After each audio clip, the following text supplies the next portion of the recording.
Welcome to The Explainer. Today, we're going to tackle something we all deal with, conflict at work. But here's the twist. What if it wasn't something to avoid? What if it was actually a chance to make things better? We're going to build a blueprint for exactly that. Let's get into it. All right, let's just jump right in. Have you ever been there? You walk away from some tense meeting or a chat with a coworker, and you're just thinking, there has to be a better way to do that. Trust me, you are not alone. All that friction between different ideas and personalities, it can be a lot. But what if you actually had a plan, a real blueprint for those moments? Well, that's what we're here to build. Okay, so first things first, we have to all agree on one basic, fundamental truth about working with other people. And here it is. It's really simple. Conflict is going to happen. Think about it. If you get a bunch of smart, passionate people in a room, they're not always going to agree, right? So the goal isn't to create some magical conflict-free zone. That's just not realistic. The real goal is getting good at handling it. It's not a question of if conflict happens, it's all about how you deal with it when it does. Okay, so this is where things get really interesting. This is the big mindset shift. What if conflict wasn't this big, scary thing to run away from? What if we could actually see it as an opportunity? And this right here is the core idea.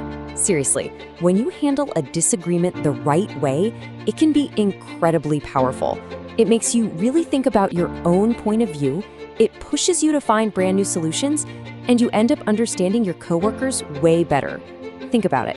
A team that gets through a tough spot together, that doesn't break them. It makes them stronger. It literally forges a tighter bond.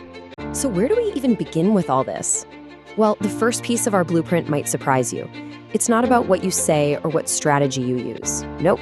It's all about getting a handle on the one thing that can derail everything, your own emotions. This breaks it down into 3 really crucial steps. First up, stay calm. You know that feeling when the pressure's on and you feel that heat rising? That's when you gotta take a breath. Step 2 is to actually manage those emotions. It's okay to feel them, you just can't let them take the wheel.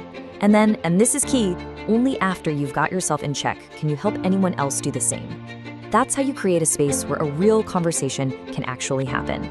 All right, let's add the next layer to our blueprint. Once you've got that emotional toolkit packed and ready, it's time to get a little more strategic about your approach. So let's just quickly define what we're talking about here. A conflict management style isn't just how you react off the cuff. It's a deliberate, structured way of handling things. The toolbox analogy is perfect. You've got a whole set of tools, and you need to know which one to use for which job. And this is so important. There's no one-size-fits-all solution here. You've probably heard of some of these styles, right? Like collaborating to find that perfect win-win outcome, or compromising, where everybody gives a little something up. There's even a time and place for avoiding a conflict altogether. The real skill isn't being good at just one of these, it's knowing which one to pull out of your toolbox for any given situation. This really just spells it out perfectly. Look at the left side. That's the inflexible approach. It's basically trying to use a hammer for everything. Need to hang a picture? Hammer. Need to fix a tiny watch? Hammer. It just doesn't work. Now look at the right. That's the strategic way. You actually stop and think, okay, what's really going on here? Who am I talking to? What do we need to achieve? And then you pick the right tool for that specific job. So, you've got your emotions in check, and you're picking the right style for the situation. Where does that get you? What's the end game here? What does a win even look like? This is it. This is what we're aiming for. See, success isn't just the fight is over. It's way bigger than that. It's about finding a resolution that actually helps everyone move forward. It means you can disagree, sometimes strongly, but still treat each other with respect.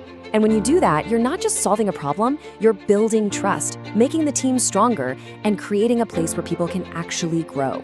But here's a really important reminder. Nobody gets this right overnight. It is absolutely a skill. It's just like learning to play the guitar or speaking a new language. You have to practice. It takes real, conscious effort over and over again. You could even try role-playing a tough conversation with a trusted colleague to, build up those muscles before you need them in the real world. So we want to leave you with one final thought to take with you. Think about a conflict you're dealing with right now, or one that still kind of stings from the past. What would happen if you applied this blueprint? If you started with your own emotions and then consciously chose your approach? What relationship, what project could you do more than just patch up? What could you actually rebuild? All by looking at that conflict as a starting point.